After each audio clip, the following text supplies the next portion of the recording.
Welcome to Madame Aristil Trilingual Learning Club.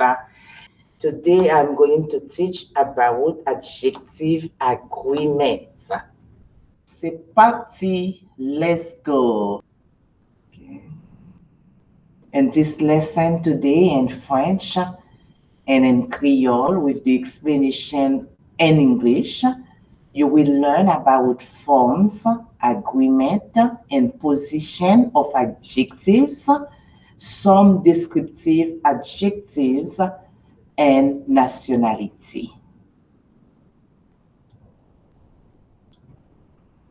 After this lesson, students should be able to do the following things in French: to determine adjective forms, to demonstrate an understanding of agreement between nouns and adjective, to correctly position adjective next to the corresponding nouns, and also to identify and use some common descriptive adjectives.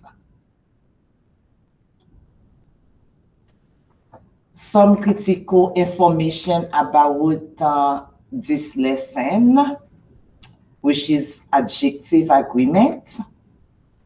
First of all, we all know adjectives are words that describe people, place, and things. In French, adjectives are often used with the verb être. The verb être, that was lesson 6. We just finished with lesson 6. The verb être, we will still going to be using verb être with the adjective. Okay, adjectives are often used within the verb être to point out the quality of nouns or pronouns. Many adjectives in French are cognates. That is, they have the same or almost the same spelling and meaning in French and in English. For example, you can say, let's see this example, le cours est difficile. Dans le cours est difficile, if you speak English, you will know difficile is difficult. You see, it's almost the same. And even for le cours, if you learn about courses, if you learn about the courses, you will know le cours means course, the course in English. That means it should be easy for anyone with the English background to understand this little short sentence, this phrase. Le cours est difficile.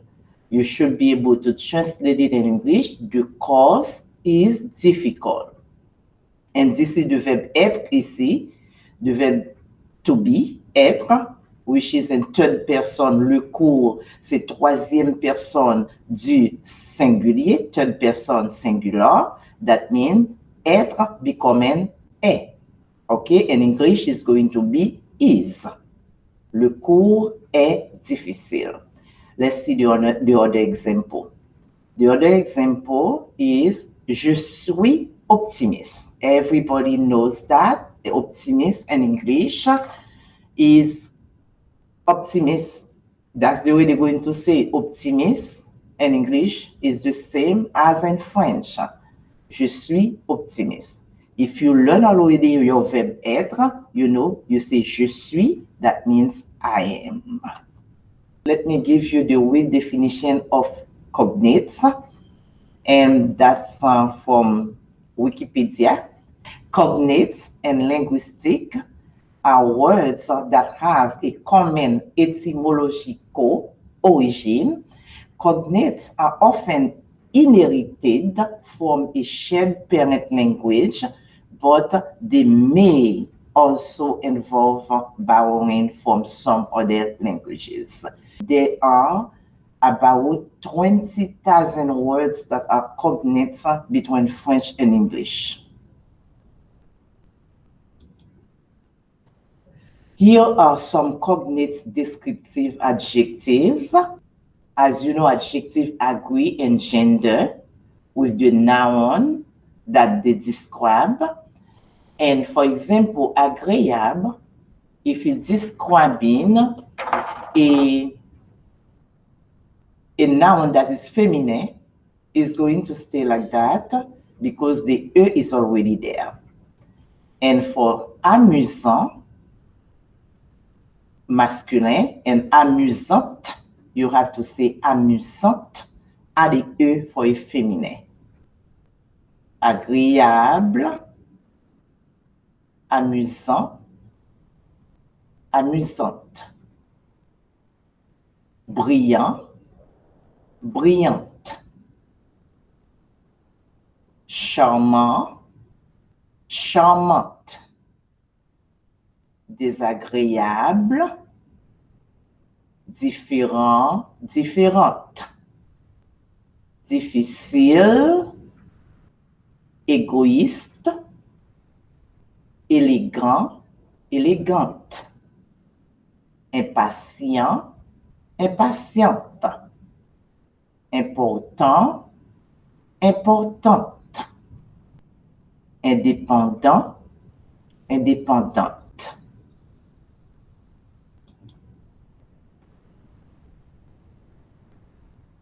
Some other descriptive adjectives: intelligent, intelligente. Intéressant, intéressante. Occupé, occupé. Sound the same. Optimiste, patient, patiente. Pessimiste, difficile, poli, poli. Réservé, réservé. Sincère, sociable, sympathique, and for short way, sympa, and in the bottom, timide. That means shy.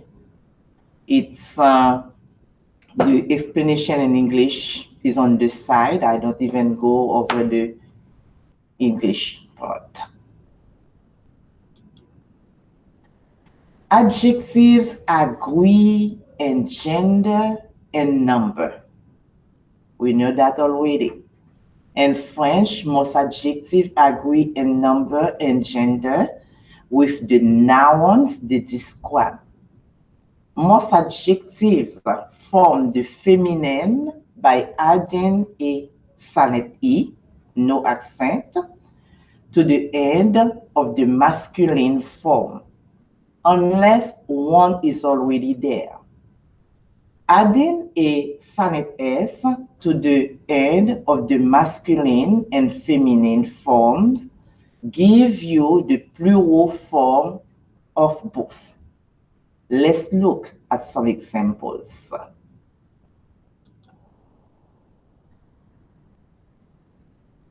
Masculine singular. We have this sentence here.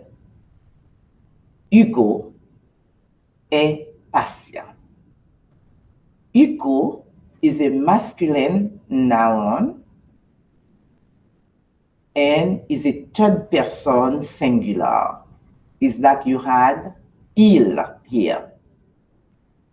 And you have the verb être and third person singular form. And patient, which is masculine. Hugo est patient. And for feminine, we have Florence, which is a feminine noun. And verbe être, troisième personne du singulier, third person singular. And patiente. Now you have to add the E because the noun that patient is describing is a feminine noun. Florence est patiente. féminin singular. And now we have, for the plural form, we have Hugo et Julien. Okay, you have Hugo et Julien.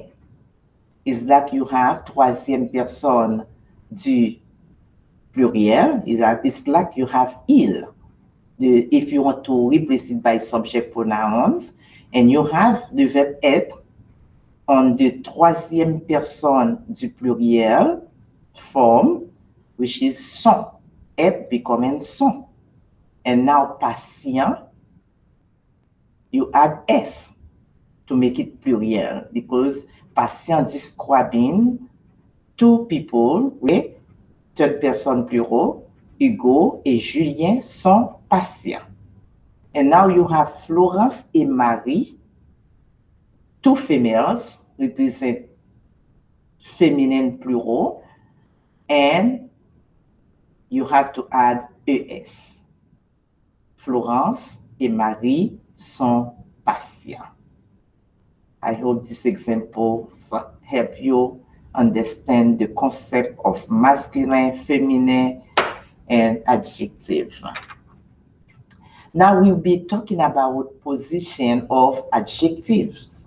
French adjectives are usually placed after the noun they describe when they don't directly follow a form of être.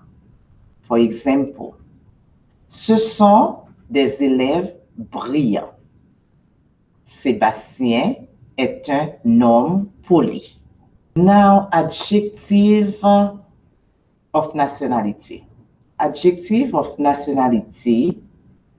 Note that the first letter of adjective of nationality is not capitalized. For example, il est américain. No capitalization. No capitalization. Il est américain. Elle est française. She's French. He's American.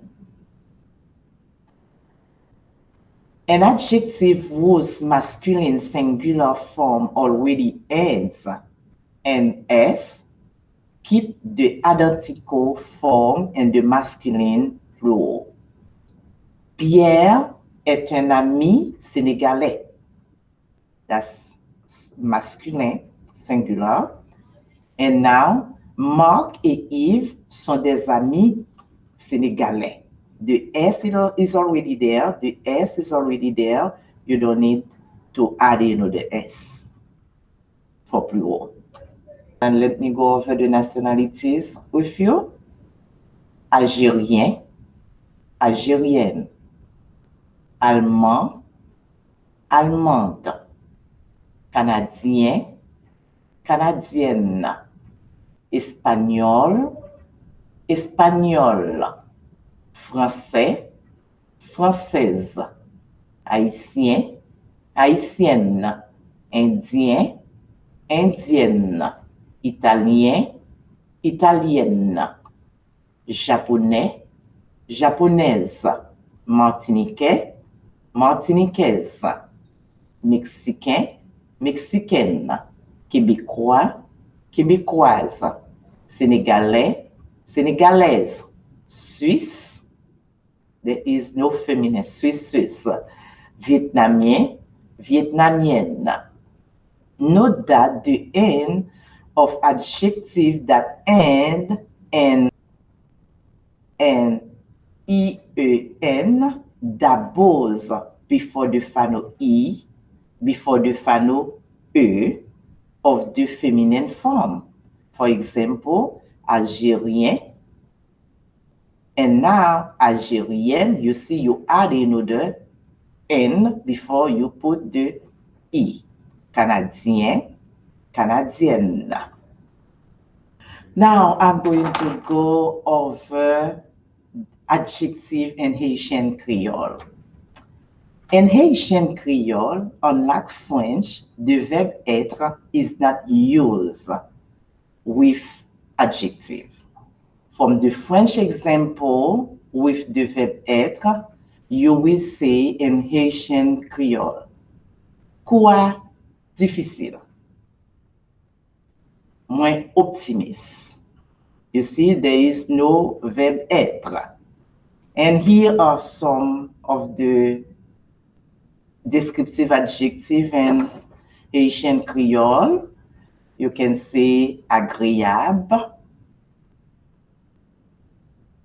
brillant, I was going to say in French way, charmant, différent, égoïste, élégant, impatient, important, indépendant, intelligent, intéressant, optimiste, pessimiste, réservé, sympathique, timide. Note that there is no agreement in number and gender. We said that before, that verb être is not used with adjective as in French. Now, the position of adjective in Haitian Creole, some Haitian Creole adjectives are placed before the nouns. For example, machine noire, the black car. As for adjective of nationality, they are placed after the noun. For example, yo se élève américain, Sébastien, c'est yon moun ki poli. Adjective of nationality, unlike in French and Haitian Creole, there is no agreement in number and gender. As for pronunciation, those who know French tend to pronounce the nationality of the person's nationality like French. Lycée américain, lycée français. Those are some adjectives of nationality in Haitian Creole. Algérien, allemand, canadien, espagnol for espagnol, français, haïtien, indien, italien, japonais, martiniquaise, mexicain, québécois, sénégalais, suisse, vietnamien. Okay, the first letter of adjectives of nationality do take capital letter in Haitian Creole. C'est tout pour aujourd'hui.